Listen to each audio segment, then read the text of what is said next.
Okay, the new topic is history repeats itself.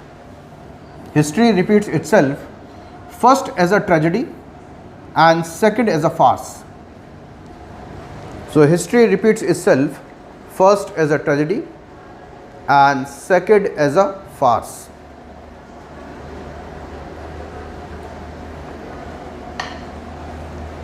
Now when we see this topic, so it's clearly says, see, history is the biggest teacher.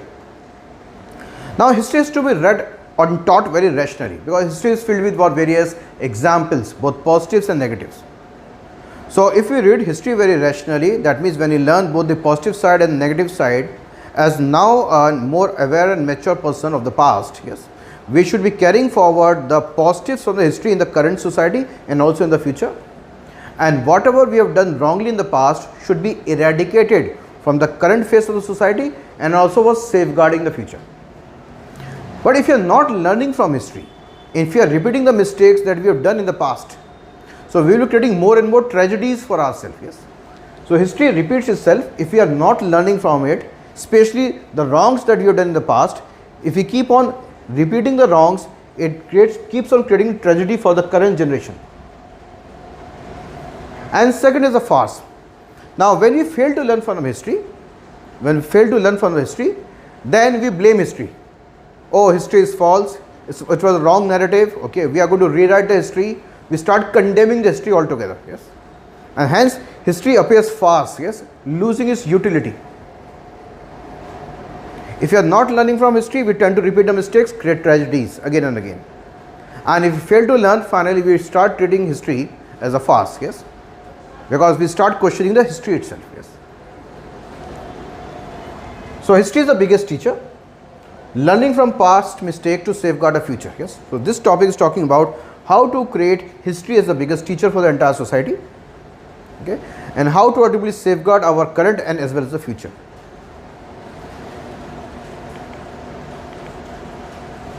So now again we have to decode first. History repeats itself first as a tragedy. Again we have to decode the meaning.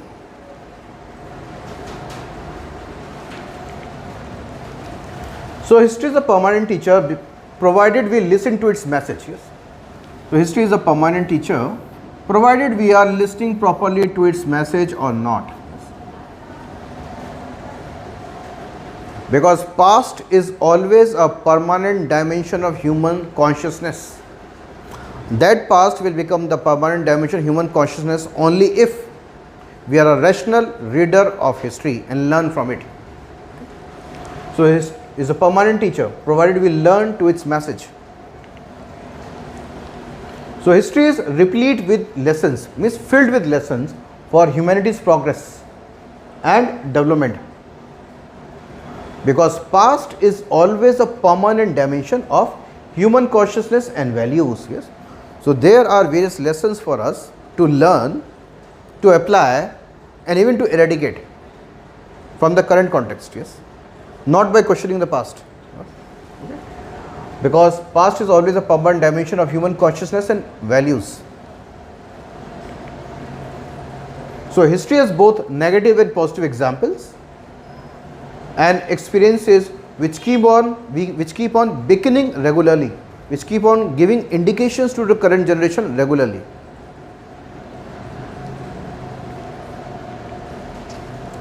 Now if we fail to learn from it, then we tend to repeat it, yes. If we fail to learn from it, we tend to repeat it. So mostly wrongs.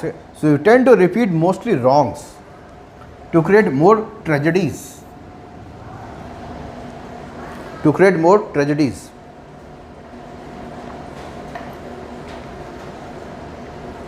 So the tragedy.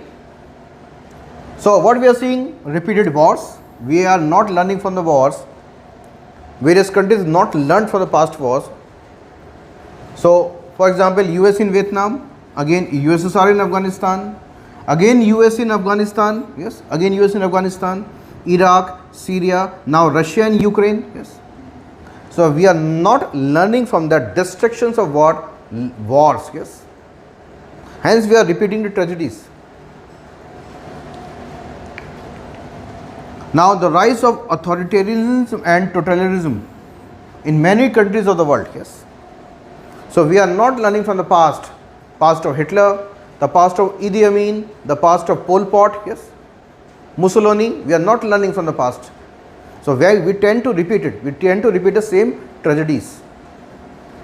So history, if not properly analyzed, not properly applied in terms of our learning, we tend to repeat the mistakes, tend to create more tragedies.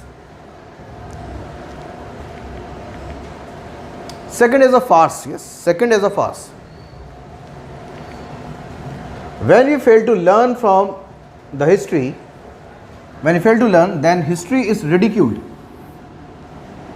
presented as wrong, farce, and tried to erase and rewrite. Yes. Now when we fail to learn from the history, we try to question the history itself. Yes. We try to remove or expunge history from the matter which does not suit us. Yes. We try to rewrite the history books. But what has to be taken care here is, quote, we come to terms with history by learning from it, not by erasing it. Yes. So we learn from history, we come to terms with history when we learn from it, not by hiding from it or erasing it or destroying it. Yes. Now the positive examples. Now let's see the positive examples where we learn from history. Yes. The positive examples. The first positive example that we can quote is of our constitution makers, the constitution drafters. So they drafted a constitution which talked about justice, liberty, equality and fraternity, because our past was highly unjust. Yes. There was no liberty. Yes. Okay, equality was not there, and fraternity ? Yes. So that means our past was highly unequal and unjust. So when they saw the past inequalities, hence they came up with a constitution. They learned from the history that we need to create more and more better society, reflecting the principle of JLENF, justice, liberty, equality and fraternity. So the examples: first, the constitution makers were conscious about political, social and economic inequalities. So they were conscious. Hence the preamble mentions justice, liberty, equality and fraternity. So hence they move towards what? Improved method of building the society by learning from the past.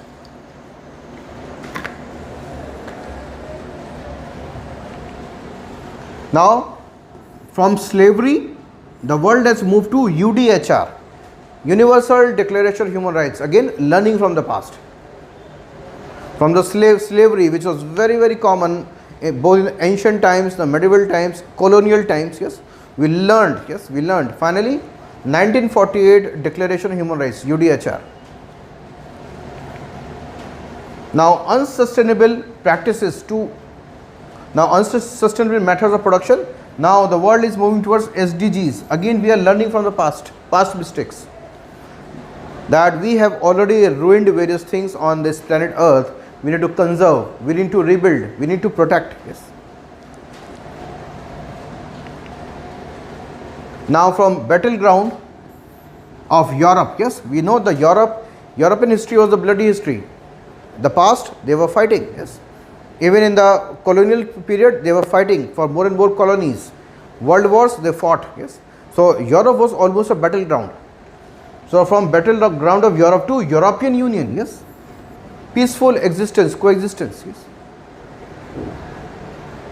So that means these are the examples of learning from the past and moving towards better and better scenarios. So this means history becomes a good teacher if we properly learn from it. So we benefit when we learn. We never benefit when we try to erase history by claiming that it was farce. Yes. Now let's see various examples where the learning from history can be applied. It can be applied across all the areas of activity. Let's see certain examples. So treating history as a teacher now. Yes. So now you have to use various examples to prove your point. Let's see whether the political systems can be improved in our country by using lessons from history. Political system.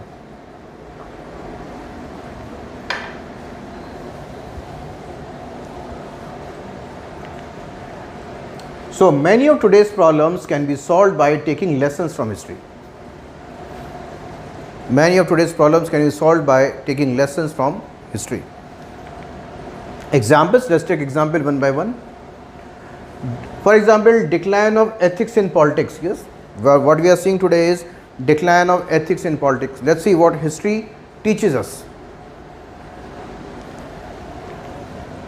So let's take the example or lesson from Ashoka. So Ashoka adopted code of ethics called Dhamma. Now within this Dhamma, to inculcate social responsibility, and within this Dhamma, he covered both the ruled, the subjects, and the king, the person who is ruling. So the Dhamma, the code of ethics, was to be applied by the administrator as well as the ruled or the subjects. Now for example, yesterday what we did, first pillar edict, yes, the message, how the state should be, So first pillar edict of Emperor Ashoka, the state should govern by right means. The state should administer by right actions or the right aptitude, right actions.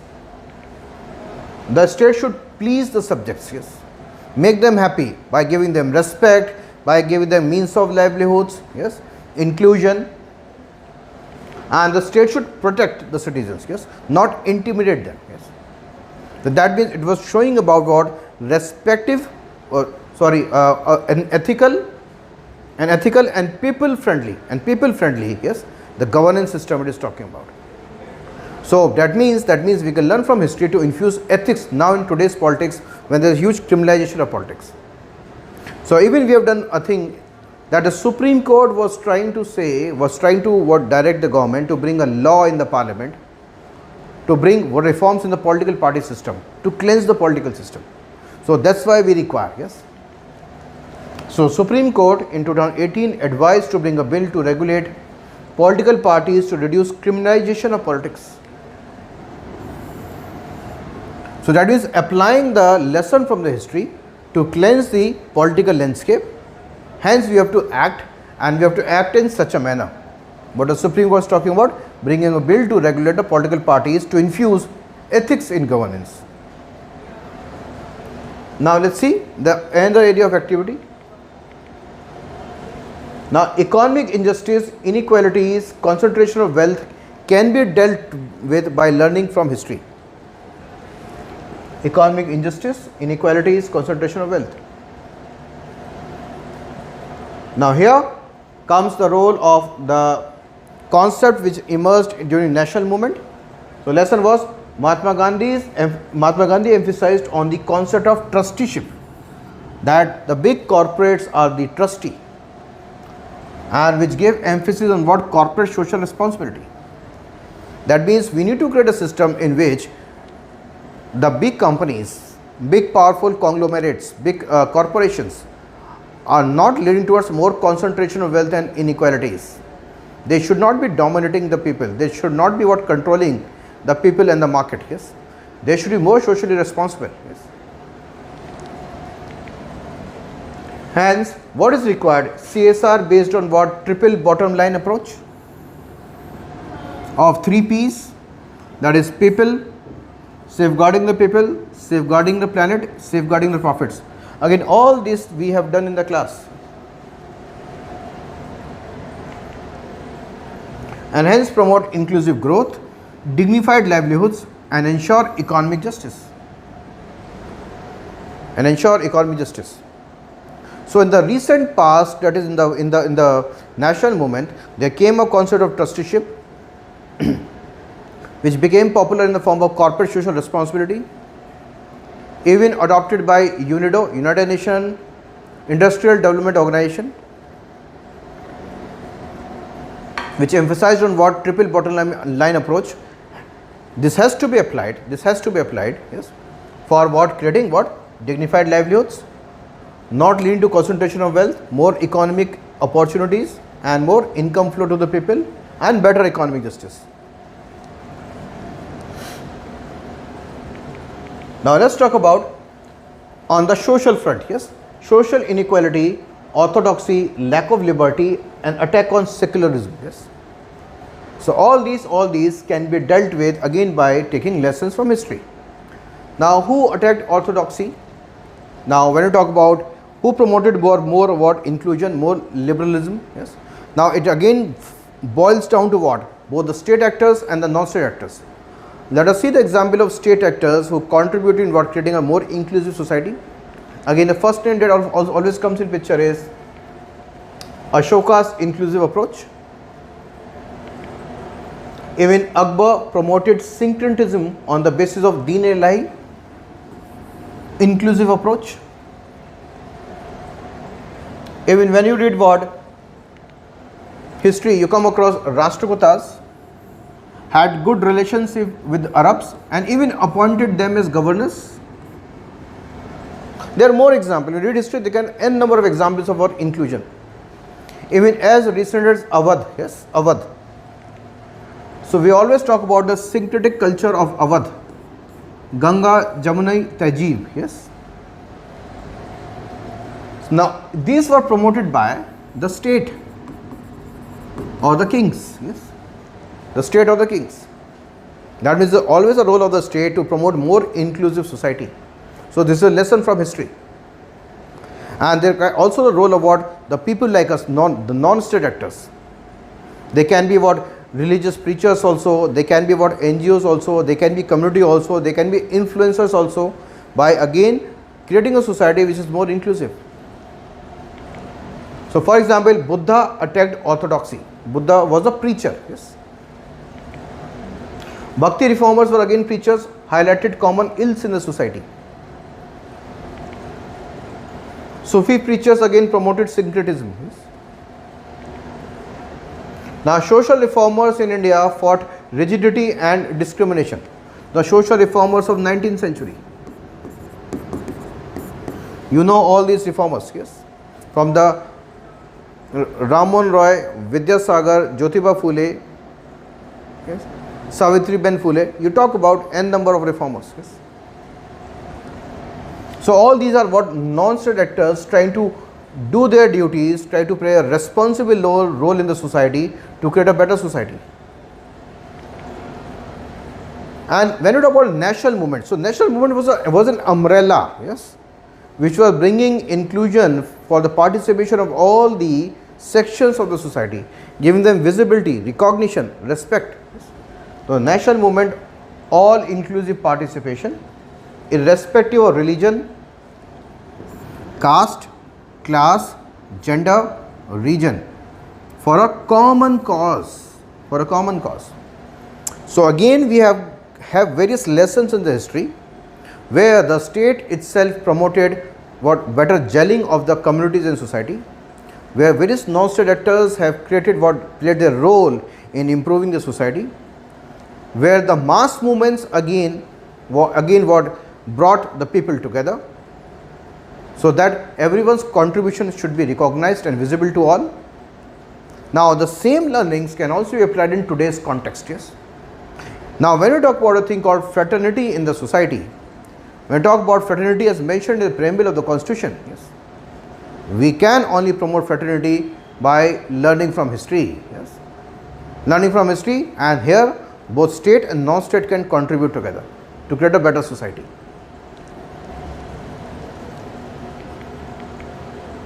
Now environmental challenges, they are also learning from the past. Yes.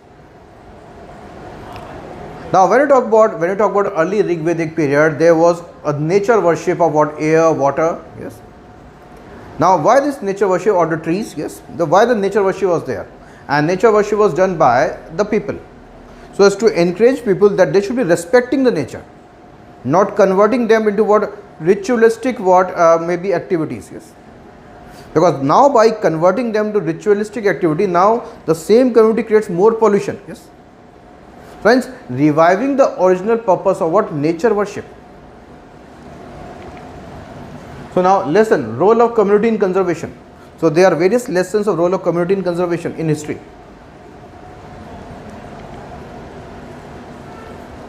For example, Rig Veda emphasized on nature worship, where air, water and trees were sacred. Yes. Now Rig Veda emphasized on nature worship, where air, water and trees were sacred. Yes.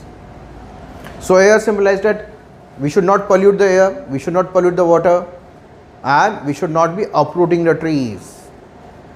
And this was ultimate because they were benefiting the entire communities. So hence they were termed as devas or dev. Yes, dev means who gives. Yes, so hence they were the givers. Hence they should be respected. Now the same method of maturity of thinking should be developed in the mindset of the people. But what we have done, ritualistic word praying, which has ruined. Yes, which have polluted more rivers. Okay, which may have what spoiled the trees. Yes. So that should not be there. We should be bringing awareness so that people become conservators.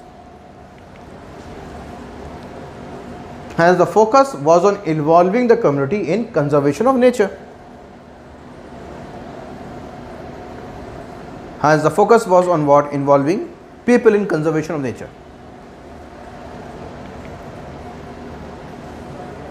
Now that's why we require people participation in what? Drought proofing the entire country, and the drought proofing methods we discussed in the class. Drought proofing for conservation of water, rainwater harvesting and storage systems were created. So in the past they were doing rainwater harvesting. They have created what? N number of bawdis, n number of wells, n number of ponds, lakes. Yes, the past people created. So we need to learn from them. Now when you talk about it, India is the maximum consumer of what? Groundwater resources. Our groundwater is depleting very fast, whereas cities are going to lose the groundwater. Our entire the surface water is also drying up. Yes, so we are the most water stressed country in the world. So how to ultimately become a drought proof country, or how to create a water conservation? We have to revive the traditional systems of rainwater harvesting. So hence, for conservation of water, rainwater harvesting and storage systems were created for all the year round availability of water. The common methods of conservation were wells, ponds and bawdis. Now these can again be created, and I told you by requiring the community participation,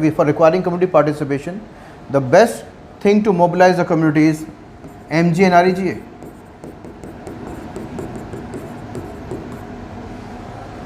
Making each and every village drought sufficient, and cumulatively they are going to make what?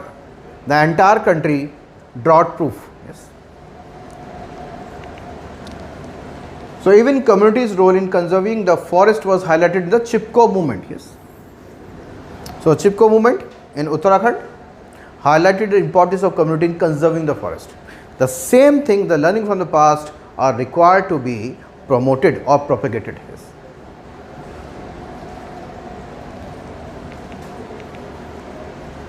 Even revival of science and scientific temper.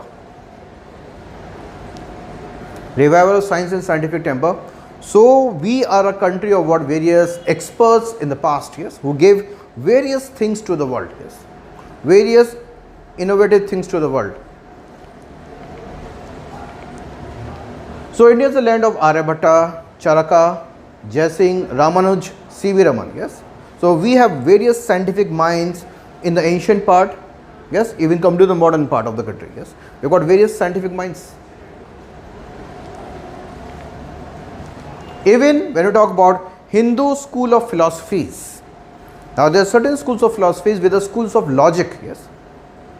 So schools of logic. Now schools of logics are required to be promoted. Now when we talk about term Hindu, yes, so Hindu is a comprising of what? 6-7 schools of philosophies. But what we are mostly promoting, ritualistic mode of Hinduism, yes. But what we are not promoting is the most scientific and logical schools of philosophies of Hinduism that is required to be promoted. Let the people understand the depth of what the Hindu as a religion, yes. So schools of logic, Samkhyas, which talks about there is no God. Nyaya, which talks about school of logic. Vaisheshika talks about material science, yes. Charvaka always talk about that there is one life, yes, we have to maximize the life in terms of productivity, yes. All these are schools of logic. Now, if all these schools of logic would have been strengthened in our country, our country would have generated what? Maximum range of scientific temper, more logic and rationality. But we are overpowered by ritualistic mode of Hinduism. Yes. Now, throughout our history, our buildings and our architecture reflected knowledge of science, geometry and material sciences. So we have monuments which are very important symbols of what? Science and architecture. Yes. Science and architecture. So throughout history, our buildings and architecture reflected knowledge of science, geometry and material science. Now in post-independence, the major emphasis after independence was on industrialization, which was based on science. Okay. Opening of R&D institutes, more and more research institutes, more academic institutes were created, education institutions were created, because the purpose was to promote scientific temper that is required to be strengthened further in today's context and for the future benefit of the entire country. That's the learning from the past. The work done to promote better scientific temper. But today we are facing problems, we are facing challenges from pseudo science promoters. So rather than promoting rationality and the scientific temper, now there are various people who are promoting pseudo science. So hence we need to counter this, yes, and we need to counter this by promoting more science, learning from the past.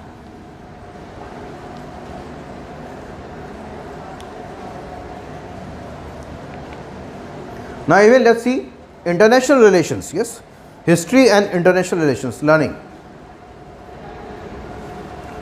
Now the post-World War, yes, we know the Germany has got a past which was highly brutal, Hitler's past. Similarly, Japan was also very brutal colonial power. Now when both these countries ultimately lost in the world wars, they changed the track of the development, they changed the path of moving forward.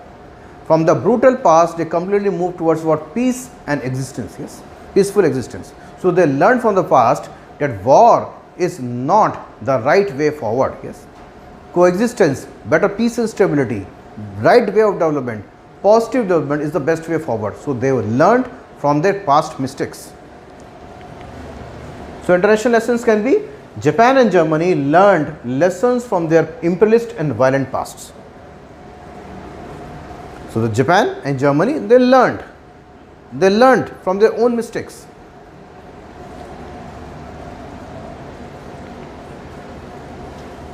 Hence they abandoned that phase of their history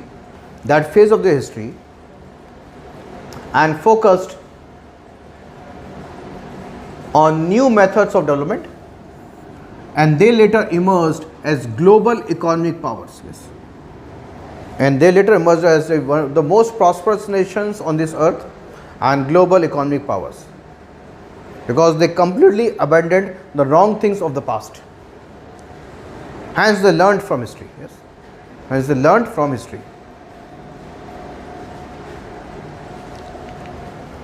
Entire Europe, yes, entire Europe learned from the world wars that wars are destructive for all. Entire Europe learned from world wars that the wars are destructive for all. As a result, they avoided clashes in future, promoted collaboration, created European Union,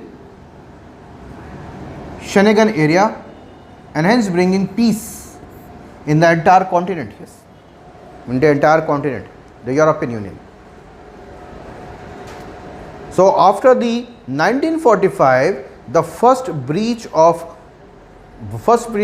what peace and security in the European Union has now been created by Russian invasion of Ukraine. That means after 1945, it's 2022. But overall, the entire range of continent is mostly peaceful. China and US, yes, now they are in what, new Cold War, yes, but they have to revive the spirit of what they past, that is the ping pong diplomacy. The ping pong diplomacy where the US and China again came closer, where China was brought again back into the mainstream, again brought it back into mainstream, enabled by US itself. So they have to revive the spirit of ping pong diplomacy of what, again, coexistence. They have to learn from the past. Now even when we talk about the context of India, yes, if India wants to regain the leadership position in the world, if India wants to regain the leadership position in the world, India has to utilize the organizations which are now being neglected. But those organizations are very, very powerful. If India starts to remold them as per the requirement 21st century and again becomes a leader, India can gain the leadership position across the world. And these two organizations are NAM and Commonwealth, yes. So we did in the class, yes, we did the ping pong diplomacy, yes. We are using the content that we have done in the class, yes. So content is there with you. Relook of NAM and Commonwealth in 21st century. And one more thing, now when we see India and China, yes, this can definitely help us in countering China. So one way of countering any country is create your power in such a manner that you are almost equal. So means gaining equality with respect to China can be on the basis of what? NAM and commanding NAM and Commonwealth. Another way is we need to revive maybe the collaboration. Now for example, when we did the entire ancient history or the medieval history, India and China, they never had what? Clashes. Both the Indian and Chinese civilization, they have got trade terms, collaborations, preachers used to move from from India to China, China to India. It was always a phase of collaboration. It was always phase. So Indian and Chinese civilization had got a phase of collaborations. Even during the communist revolution in China in 1930s and 40s, now the communist asked India to provide doctors, yes. So in 1938, the Indian National Congress was headed by Subhash Chandra Bose. So Subhash Chandra Bose, on the request of the Chinese, accepted their request and sent doctors, yes. So that means our relationship was always collaborative in nature. The major issue, the major problem was created by, yes, the boundary dispute, yes, again which was again in a hurried manner planted by the Britishers, yes. So in order to settle the dispute between India and China, we can also relive the past, yes, that means the past of collaboration. So one way is what? Balancing the power, that can be done on the basis of heading the NAM and Commonwealth as the global institutions, gaining the leadership positions to deal with China in what? On parity. On the other side, reviving the past spirit, yes. Okay, India and China, better relationships between India and China can be experimented considering the history of collaboration, between Indian and Chinese civilizations throughout ancient, medieval and modern times. Modern times till I told you about 1938, almost till 1940, 50, even 50s Panchsheel, yes, collaboration.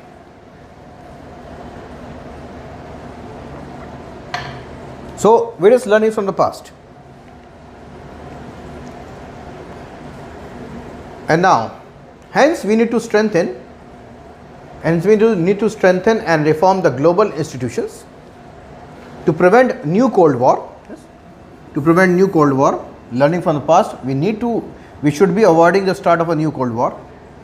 Again, concentration of power. We have to strengthen the democratic institutions across the world, and to prevent authoritarianism. Yes, to prevent authoritarianism is lesson for the past for the entire international community.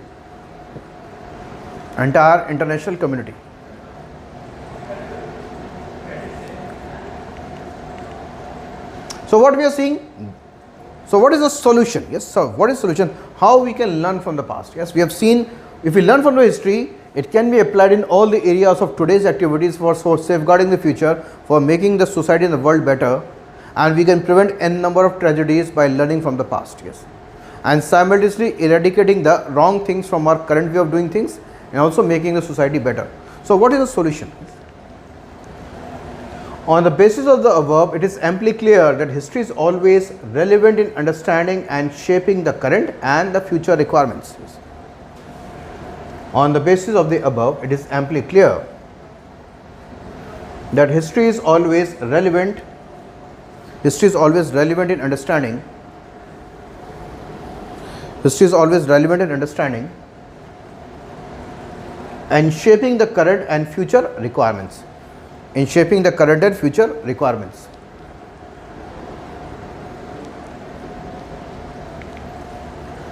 This can be promoted by ushering in analytical assessment. We have to analyze well, and rational understanding of the past and its relevance today. We have to promote rationality in understanding of the past. Yes, we should not be creating what unnecessary question mark on the past without properly going into its in-depth studies. See, history is purely science. Yes, history is purely science, because to construct the history, it requires what scientific approaches. Scientific approaches start with what carbon dating, which is purely science. We read, scrutinize the text, yes, and analyze them. That means anything which is done on what analysis is purely science. Yes, we do numismatics, we study coins, we study paintings. Okay. So there are n number of ways of what properly scrutinizing and then constructing history. Yes. So history is always based on facts. Yes. It can easily be cross verified. So those people who are blindly questioning it, they have to read history first of all in in-depth manner. Yes. So history is pure science. So hence we need to promote analytical assessment on the rational understanding of the past and its relevance today. And the beginning can be done by influencing young and nurturing minds. So where are the young and nurturing minds? In schools and colleges. Now history should be the most essential subject, but it's the most undervalued subject. We never teach history rationally in schools. Actually history should be taught rationally in schools and in the colleges also. Though even in the colleges, even if the students are opting for different streams of study, so there should be certain electives, there should be certain what multidisciplinary education which should be promoted to all the students irrespective of the streams of study, which should be including study of history. So beginning can be done by influencing young and nurturing minds in schools and colleges by giving due weightage to teaching of history more logically, so that the students are able to deduce both the positives and negatives and hence sensitized. Are able to deduce both the positives and negatives and hence sensitized.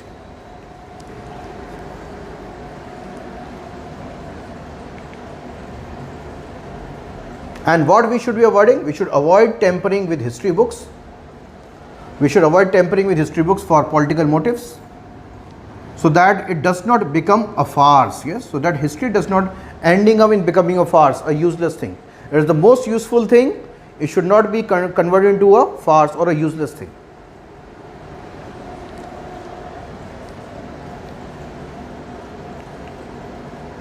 So what is required for messages? Again, IEC. Yes, those people who are outside the education institutions, there are n number of ways of what preaching the message from history. That can be cultural programs, cultural activities. Yes, okay, hosting sessions, hosting seminars. Yes, there are n number of ways of communicating with the masses.